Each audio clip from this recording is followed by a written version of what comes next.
बहुत प्यार और बहुत रुचि से ईश्वरीय पढ़ाई पढ़ने की और बाप की याद में रहने की, याद का ऐसा पुरुषार्थ करने की जो सारी कर्म इंद्रियां हमारी वश में हो जाएं, सर्विस में दुख सुख मान अपमान गर्मी ठंडी सब कुछ सहन करने की, कभी भी सेवाओं में नहीं थकने की, 3 पैर पृथ्वी में भी हॉस्पिटल कम यूनिवर्सिटी खोल हीरे जैसा बनाने की सेवा करने की, हीरे तुल्य बनाने वाले शिव पिता परमात्मा के हम आत्माओं के लिए आज की मुरली से शिक्षण।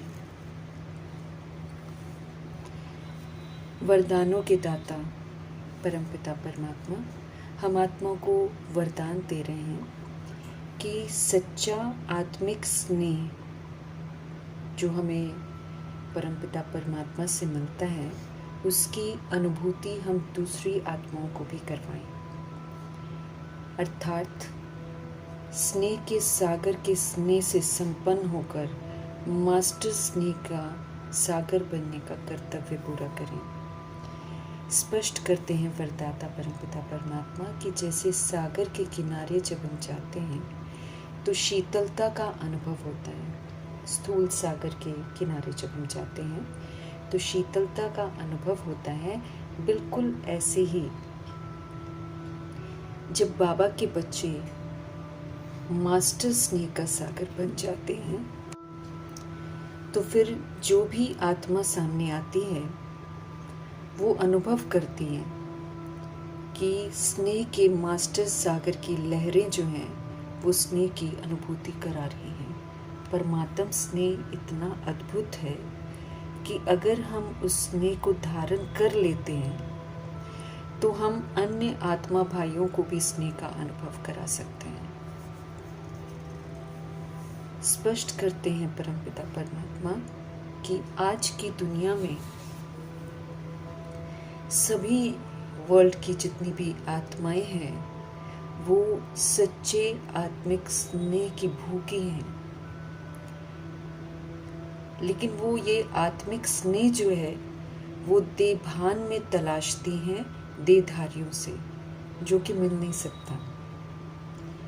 ये तो निराकार परमपिता परमात्मा आकर आत्मिक स्नेह का अनुभव कराते हैं और रोज आत्मिक स्नेह से हमको भरपूर करते हैं और समझ देते हैं कि जिस तरह हम सब भी आत्मिक स्नेह के भूखे थे, बाबा ने हमको तृप्त किया, ऐसे ही बाकी के आत्मा भाई भी जो भूखे हैं उनको भी आत्मिक स्नेह का अनुभव कराना है।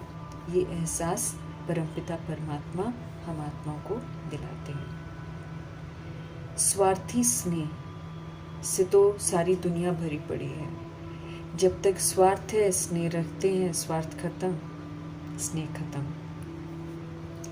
तो स्वार्थी स्नेह देख देख कर रावण राज्य में सब उस स्वार्थी स्नेह से उनका दिल जो है उपराम हो गया है।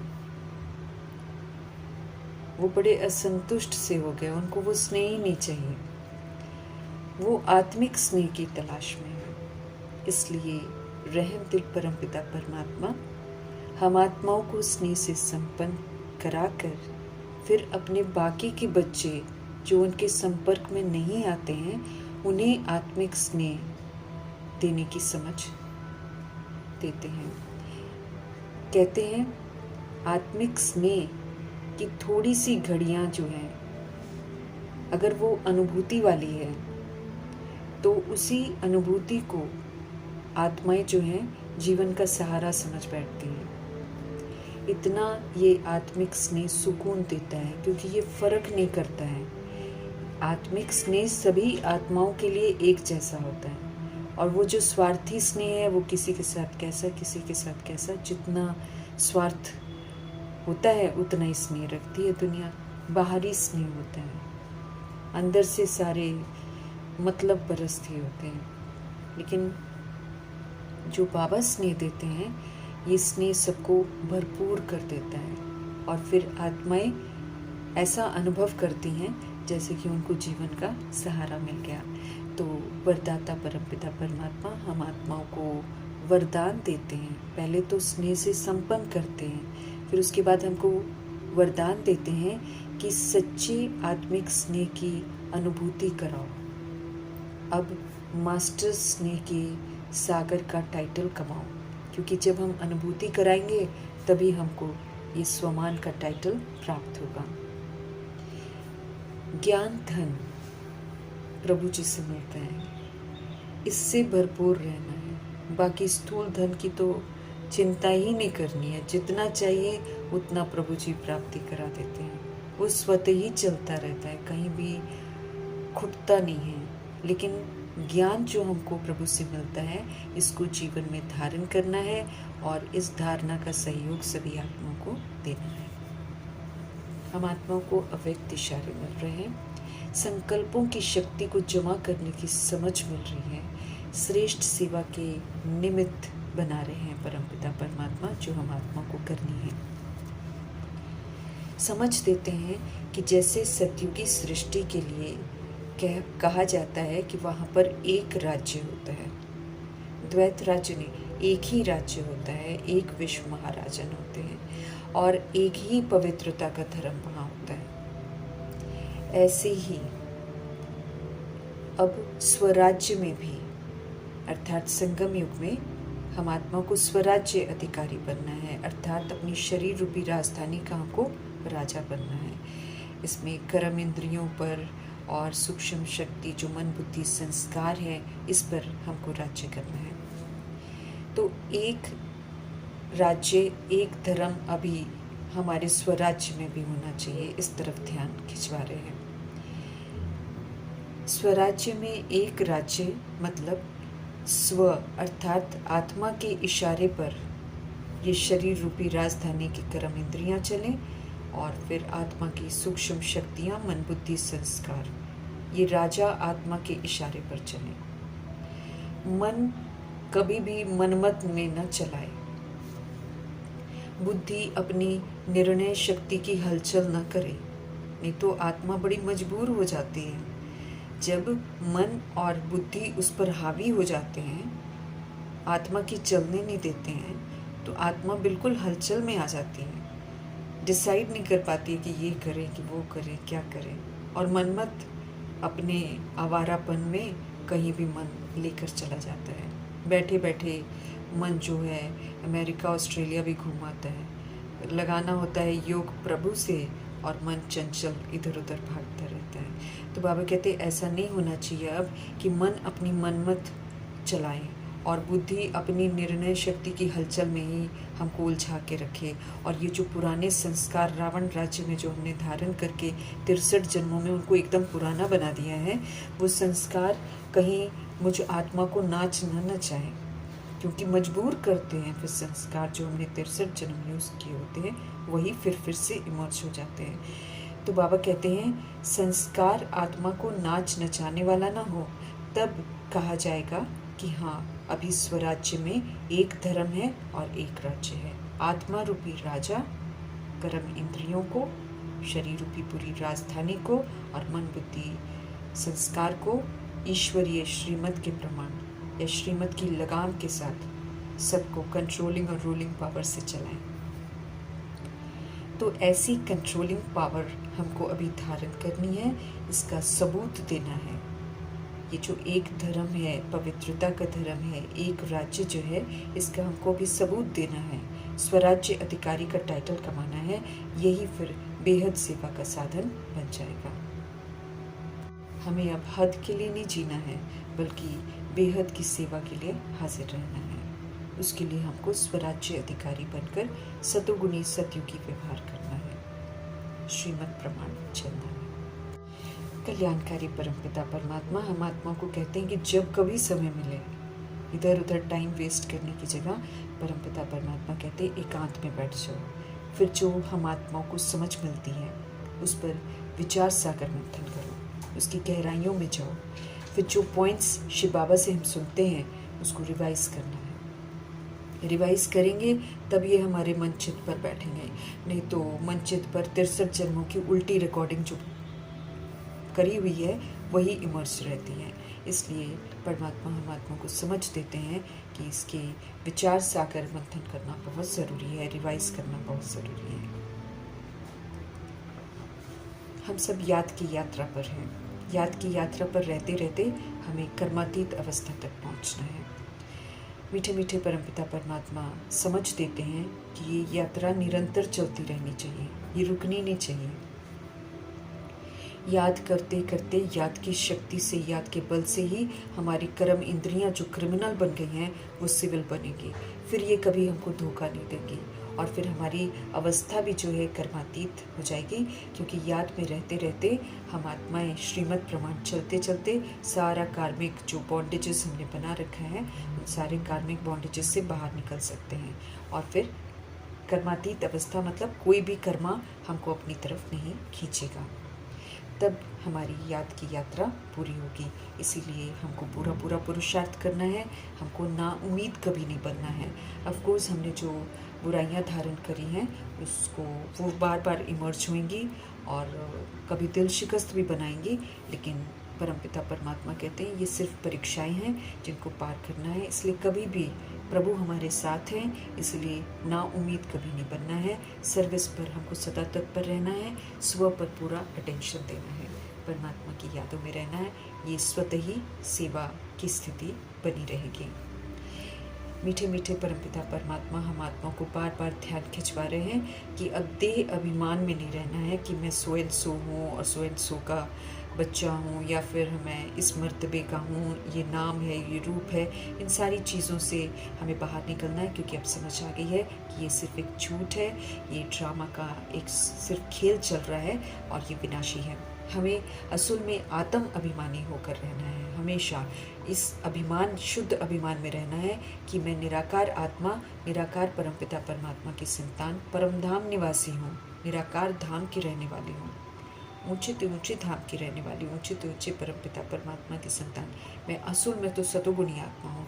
ये शुद्ध अभिमान के साथ उठना, बैठना, चलना, फिरना, व्यवहार में आना है। आधा कल्प हम सब देह अभिमान में रहे हैं, इसलिए परमपिता परमात्मा हम आत्मा को बार बार ध्यान खिंचवा रहे हैं कि देही अभिमानी होकर रहने की हमको मेहनत तो ज़रूर करनी पड़ेगी। मीठे मीठे परमपिता परमात्मा आकर हमको समझाते हैं कि आप अपने को आत्मा समझकर बैठो, तभी हमको बाप याद आएंगे। और याद करना हमारे लिए बहुत ज़रूरी है। अगर हम देह समझेंगे हमको देहधारी याद आएंगे, हमको देह की दुनिया ही याद आएगी, देह की वस्तु वैभव याद आएंगे, फिर तो हमारी दुर्गति हो जाएगी। अब हमको आत्मा समझना है ताकि हमारा बुद्धि का योग नीचे से ऊपर जाए। ऊपर की अवस्था में जब रहेंगे तभी हम कल्याणकारी बन सकेंगे, तभी हम सारे हिसाब किताब चुकतू करके अपने आप को सारी सजाओं से मुक्त कर सकेंगे। बाबा कहते अगर आप अपने आप को आत्मा नहीं समझोगे और बाप को याद नहीं करोगे तो फिर बाप की याद तो भूलती जाएगी, हम तो धीरे धीरे भूलते जाएंगे, फिर हम देह अभिमान में फंस जाएंगे। और याद नहीं करेंगे तो फिर बाबा कहते यात्रा तुम्हारी छूट जाएगी, फिर पाप कैसे कटेंगे, फिर तो हमारा घाटा पड़ जाएगा। तो हर तरह से हमको घड़ी घड़ी अपने आप को, अपने मन को याद दिलाना है कि मुझे याद की यात्रा पर रहना है। ये मुख्य बात है जिसको भूलना नहीं है। बाबा अनेक तरह की हमको युक्तियाँ बतलाते हैं याद में रहने की, उन सारी युक्तियों को अपनाना है। एक परमपिता परमात्मा ही हमको आकर समझाते हैं कि रॉन्ग क्या है, राइट क्या है, और बाप हमें हमेशा राइट बातें समझाते हैं। इसलिए सिर्फ राइट ही सुनना है, बाकी रावण राज्य की कोई बात नहीं सुननी है। उसका परिणाम हमने देख लिया, हम रावण की मत पर चलकर बिल्कुल असुर बन जाते हैं। अब हमको असुर ने अब देवता बनने की तरफ जाना है, तो यकीनन हमको परमपिता परमात्मा की बातें ही सुननी है। भक्ति में तो हम गिरते ही चले जाते हैं, यज्ञ तप करके हमने देख लिया हमको कुछ भी प्राप्ति नहीं होती है। सब कुछ हम उल्टा ही समझते हैं, उल्टा ही चलते हैं और ढेर सारी अंधश्रद्धाओं में फंस जाते हैं। अभी हमको राइटियस गॉड फादर की राइटियस बातें सुनकर राइटियस बनना है, तब हम राइटियस सचखंड में प्रवेश करेंगे। उसको सच्चा खंड कहते हैं, जहाँ हम तभी जा सकते हैं जब हम यहाँ पर आत्म अभिमानी होने का सबूत देंगे। जब तक हम आत्म अभिमानी होने का सबूत नहीं देंगे हम सचखंड में जा भी नहीं सकते हैं। इसलिए विशेष हमको इस बात पर ध्यान देना है। ब्रह्मांड का मालिक बनना अर्थात परमपिता परमात्मा के समीप स्थान प्राप्त करना वो तब होता है जब हम वर्तमान में श्रीमत पर चलकर बाबा के समीप रहते हैं। जितना हम अभी कंबाइंड रहते हैं और जितना उनकी श्रीमत पर चलते हैं उतना हम लायक बनते हैं। फिर उसी के प्रमाण हम मूल वतन में भी बाबा के समीप रहते हैं और फिर विष्णुपुरी में फिर हम नारायण जी के घराने में आने का हक प्राप्त कर सकते हैं। नर्क का मालिक रावण बनाता है। रावण देह का अभिमान है, रावण 5 विकार हैं। इसकी मत पर चलेंगे तो फिर हम नर्क के मालिक बनेंगे, असुर बन जाएंगे। इसीलिए अब श्रीमत पर चलना है और फिर हमें स्वर्ग का मालिक बनना है।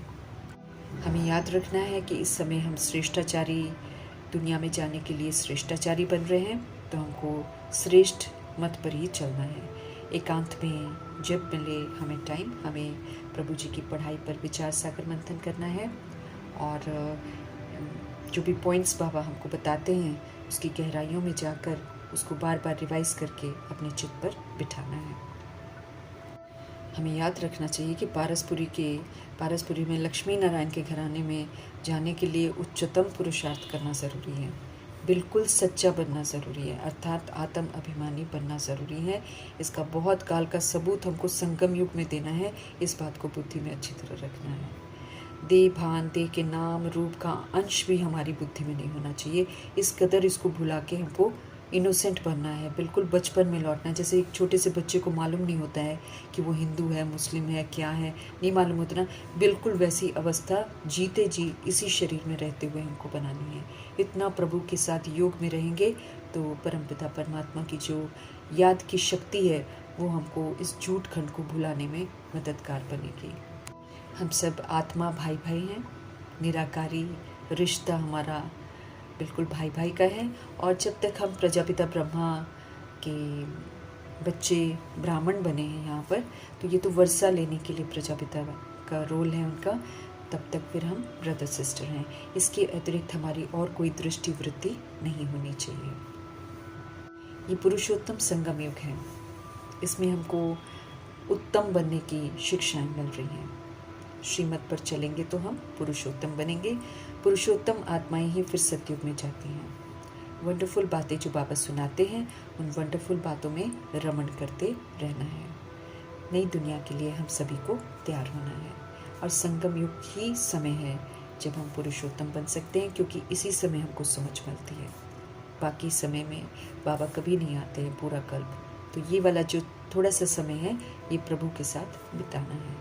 एक वही हम आत्माओं का सच्चा साथी है, इस बात को रियलाइज़ करना है। बाकी सारे लोग साथ छोड़ देते हैं क्योंकि वो देह समझते हैं। देहधारी किसी का साथ नहीं दे सकते हैं। इस सत्य को स्वीकार करना है और प्रभु के साथ संबंध जोड़ने हैं और सिर्फ संबंध जोड़ने हैं, मतलब का संबंध नहीं जोड़ना है। भगवान के साथ सच्चा रूहानी संबंध उनके साथ जोड़ के रखना है। सूर्यवंशी घराना उच्चतम घराना है। ये बाबा का गिफ्ट है उन आत्माओं के लिए जो सूर्यवंशी अभी बनकर दिखाते हैं। सूर्यवंशी अर्थात जो ज्ञान सूर्य की श्रीमत पर एक्यूरेसी से चलते हैं, वो सूर्यवंशी बनते हैं। हम आत्माओं को इस समय सुख और शांति का संपूर्ण वर्षा मिलता है, तो इस खुशी में हमको रहना चाहिए और पूरा पुरुषार्थ करना चाहिए। सुख और शांति की अनुभूति यहीं पर करनी है और ये तब होती है जब हम पवित्रता को संपूर्ण धारण करते हैं। सुख और शांति पवित्रता के बच्चे हैं। अगर पवित्रता हमारी ज़िंदगी में है तो सुख शांति यकीनन हमारे दामन में बनी रहेगी। हमें खुशी में रहना है कि हम ऊंचा पुरुषार्थ करके ऊंचा मर्तबा प्राप्त कर रहे हैं। हम अपनी तकदीर की तस्वीर को खुद सुंदर बना सकते हैं, तो हमें खुशी खुशी श्रीमत पर चलना है। हर बात में हमको पुरुषार्थ ज़रूर करना है। बाबा कहते हैं पुरुषार्थ पहुंचता नहीं है, तो फिर कह देते हैं कि नसीब में जो होगा सो होगा। ऐसा पुरुषार्थहीन हमको नहीं बनना है। बाबा हमको ऊंचा बना रहे हैं, तो फिर हमको ऊंचा ज़रूर बनना है। ये दुनिया बिल्कुल डर्टी बन गई है, इससे अब ममत्व नहीं रखना है। हमें रड़ियाँ नहीं मारनी है कि भगवान आए हुए हैं, भगवान आए हुए हैं, क्योंकि फिर बाबा कहते हैं फिर तो गालियाँ मिलेंगी, खुद भी खाओगे और खिलाओगे भी गालियाँ। इसीलिए हम आत्माओं को भगवान की जो शिक्षाएं हैं उसको अपने आचरण में लाना है। वो जो बदला हुआ आचरण होगा वो प्रभु को प्रत्यक्ष करेगा। तो अपने स्व परिवर्तन के ऊपर हमको अटेंशन देना है। जो युक्तियाँ बाबा बताते हैं उन युक्तियों को अपनाना है। हम घर में दीवार में बाबा के जो चित्र हैं कोर्स के वो लगा सकते हैं और फिर बाहर लिख सकते हैं कि बेहद के बाप से बेहद सुख का बरसा लेना है, मनुष्य से देवता बनना है, तो आओ आकर समझो। फिर जिसको जिसको इंटरेस्ट होएगा वो अपने आप आ जाएगा। बाकी बाहर जाकर शोर नहीं मचाना है कि भगवान आ गए हैं, फिर नहीं कोई आएगा। विश्व में शांति तो भगवान ही आकर स्थापन कर सकते हैं। इसीलिए शिव बाबा आते हैं सृष्टि रूपी ड्रामा में। उनके सिवाय तो कोई कर ही नहीं सकता, कोई पवित्र बना ही नहीं सकता, क्योंकि सभी तो पतित बन जाते हैं। एक बाप ही हैं जो इतने दूर से हम आत्माओं को बचाने के लिए आते हैं, क्योंकि हम सब सारे सृष्टि रूपी ड्रामा के कटघरे में खड़े हैं। हम सृष्टि के अनुसार पाप आत्मा हैं और सजाओं के भागीदार हैं। एक बार परमपिता परमात्मा हम आत्माओं को बचाने के लिए आते हैं, तब ड्रामा थोड़ा सा चांस देता है। इसलिए ये जो थोड़ा सा समय हमको मिला है, इसको हमें श्रीमद् प्रमाण चलकर सफल करना है। बाबा हम आत्माओं के लिए सत्यों की सौगात लेकर आए हैं, तो उस सौगात को पाने के लिए हमको लायक बनना है। बिना लायक बने सौगात नहीं मिलेगी, इस बात को भी क्लियरली समझना है। जितने प्यार और रुचि से प्रभु जी हमको पढ़ाते हैं, उतने ही प्यार और रुचि से हमको पढ़ना है। पढ़ाई के लिए समय ज़रूर निकालना है। बुद्धि रूपी झोली को ज्ञान रत्नों से भरना है। माया के तूफान आएंगे तो याद तो नहीं करने देंगे, परंतु फिर भी हमको महावीर बनकर माया जीत बनना है। बाबा की याद में तत्पर रहना। नहीं मन करता है बाबा कहते तो भी याद करना है, पढ़ने का मन नहीं करता है तो भी पढ़ना है। फिर वो जो मायावी परीक्षा है वो फिर ख़त्म हो जाएगी। नहीं तो जब तक हम नहीं पढ़ेंगे तो फिर तो हमारा लॉस हो जाएगा। इसलिए बाबा कहते जब समझ में नहीं आता है ना, तो भी पढ़ते जाओ। ये आपकी परीक्षा हो रही है, इस परीक्षा को पढ़कर पार करो, फिर थोड़ी दिन बाद अपने आप ठीक हो जाएगा। हार नहीं खानी है हमको। महीन बुद्धि से हर बात को अच्छी रीति हमको समझना है। इस बेहद के नाटक को अच्छी रीति समझना है। ज्ञान प्रभु का अखुट है, इसलिए अंत तक पढ़ना है। ऐसा कभी नहीं कहना कि पढ़ाई पूरी हो गई है, क्योंकि ये तो अथाह ज्ञान है। जितना गहराई में जाते जाएंगे उतना और गहरे गहरे राज स्पष्ट होते जाएंगे। मुख्य अल्फ है परमपिता परमात्मा को याद करना है। बाप समान हमको निरअहंकारी बनना है। पतित दुनिया में, पतित शरीर में परमपिता परमात्मा हम आत्माओं के कल्याण के लिए आए हैं, तो उनका पूरा पूरा रिगार्ड रखना है, उनके कहे अनुसार चलना है। घोर अंधियारे से प्रभु जी हमको घोर रोशनी में लेकर आए हैं। बाबा रात को दिन बना देते हैं, तो हमें कितना खुशी होनी चाहिए। करण करावनहार पारलौकिक परमपिता परमात्मा को बेहद का ख्याल रहता है। उनके तो सभी बच्चे हैं, भले सारे जानते नहीं हैं और सारे मानते नहीं हैं, लेकिन असल में जितने भी करोड़ों के शरीर दिखाई दे रहे हैं, उनमें विराजमान जो आत्माएं हैं, उनका बाप तो शिव बाबा है। तो उनको बड़ा ऊना रहता है कि मेरे बच्चे जो हैं सजाओं से मुक्त हो जाएं, मेरे बच्चों को विनाश का सेक न लगे। इसलिए वो हम सभी आत्माओं के लिए आते हैं, जो उनके बनते हैं, उनको शिक्षित करते हैं, फिर उनके थ्रू अपने उन बच्चों तक भी पहुंचते हैं जो बाबा के साथ डायरेक्ट संपर्क में नहीं आते हैं। अर्थात जो आत्माएं ड्रामा में द्वापर युग कलयुग में प्रवेश करती हैं, उनको फिर हम आत्माओं के थ्रू अपना सब कुछ देते हैं। तो कल्याणकारी शिव बाबा है जो सब आत्माओं के कल्याण के लिए आए हुए हैं। सभी बच्चों को परमपिता परमात्मा का परिचय ज़रूर मिलना है, इसीलिए जहाँ तक हो सके विधिपूर्वक हमें सेवा पर तत्पर रहना है। 3 पैर पृथ्वी भी अगर हमारे पास अगर फालतू पड़ा हुआ है, तो उससे हमको अविनाशी हॉस्पिटल और गॉडली यूनिवर्सिटी खोलनी है, जहाँ पर प्रभु का संदेश हम सबको दे सकें, जहाँ पर रूहों की बीमारी दूर हो जाए। क्योंकि प्रभु जी का ज्ञान जो है ये हम आत्माओं के रोगों को दूर करता है। प्रभु जी का ज्ञान जो है हम अशिक्षित हो जाने वाली आत्माओं को शिक्षित करता है। क्योंकि भले दुनिया में कोई कितना भी अपने आप को पढ़ा लिखा कहे, लेकिन चरित्र से सारे के सारे गरीब हैं, जीना किसी को भी नहीं आता है। प्रभु जी हमको ABCD से सिखाते हैं कि कैसे उठना चाहिए, कैसे बैठना चाहिए, कैसे खाना पीना चाहिए, कैसे व्यवहार करना चाहिए। ये जो आचरण की खूबसूरती है ये तो भगवान ही सिखाते हैं। इसीलिए ये समय जो है शिक्षित होने का भी है। तो गॉडली यूनिवर्सिटी, गॉडली हॉस्पिटल खोलकर उच्चतम सेवा करने का जो सौभाग्य हमको मिलता है उसको ज़रूर सफल करना है या उसे ज़रूर यूज़ करना है, पीछे नहीं हटना है। सेवा करते हुए तरह तरह के लोग मिलेंगे, बहुत सारी मान्यताओं और भ्रांतियों में जकड़े हुए हैं आत्माएं। तो कोई मान भी देगा, कोई अपमान भी करेगा, कोई दुख भी देगा तो कोई सुख भी देगा, और कभी ठंडी होएगी कभी गर्मी होएगी। लेकिन ये जो उच्चतम सेवा है इसको करने के लिए हमको सब कुछ सहन करना है। थोड़ा तो सहन करना ही पड़ेगा, क्योंकि इतनी सहज सारी गलत मान्यताएं जो हम ही लोगों ने शुरू करी है। क्योंकि भक्ति मार्ग तो बाबा के बच्चे ही शुरू करते हैं, बाकी लोग तो फॉलो करते हैं ना। इसलिए अब हम उनसे चिढ़ नहीं सकते हैं, लेकिन सहन करते हुए मान अपमान दुख सुख में और ठंडी गर्मी में समान रहते हुए जब हम ईश्वरीय सेवा पर तत्पर रहेंगे तो धीरे धीरे उन आत्माओं को भी प्रभु में यकीन हो जाएगा।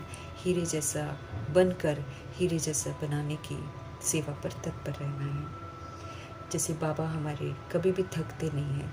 1936-37 से जब से परिचित करा रहे हैं तब से निरंतर एक भी दिन बाबा एब्सेंट नहीं होते हैं। हर दिन हमको मुरली मिलती है। पहले साकार में पढ़ाते थे, फिर अव्यक्त में पढ़ाते थे, अब मुरलियों के द्वारा पढ़ाते हैं। लेकिन वो हम आत्माओं के साथ हैं और रोज़ पढ़ाते हैं। कभी भी हम आत्माओं को सुधारते थकते नहीं हैं। हम आत्माएं इतनी मेहनत ले रहे हैं उनसे, फिर भी बाबा कभी थकते नहीं हैं। हमको भी नहीं थकना है।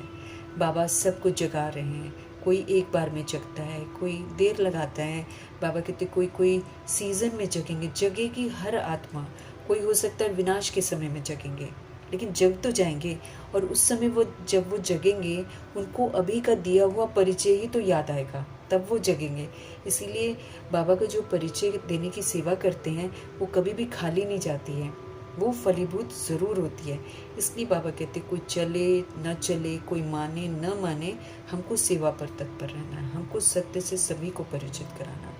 एक दिन आत्माएं जगेंगी ज़रूर, इसीलिए हमको कभी भी थकना नहीं है। जैसे हमारे मीठे मीठे परमपिता परमात्मा सदैव अथक हैं, ऐसे हम आत्माएं उनके बच्चे भी अथक रहने चाहिए। न पुरुषार्थ में हमको थकना है, न सेवाओं में थकना है, न पढ़ाई करने में थकना है, न धारणा करने में थकना है, न किसी भी चीज़ में हमको थकना नहीं, न याद में हमको थकना है। करते जाना है। एक दिन हम हीरे तुल्य बन जाएंगे और आत्माओं को भी हीरे तुल्य बनाने में मददगार बनेंगे। हम आत्माओं को बेदाग हीरा बनाने वाले शिव पिता परमात्मा जो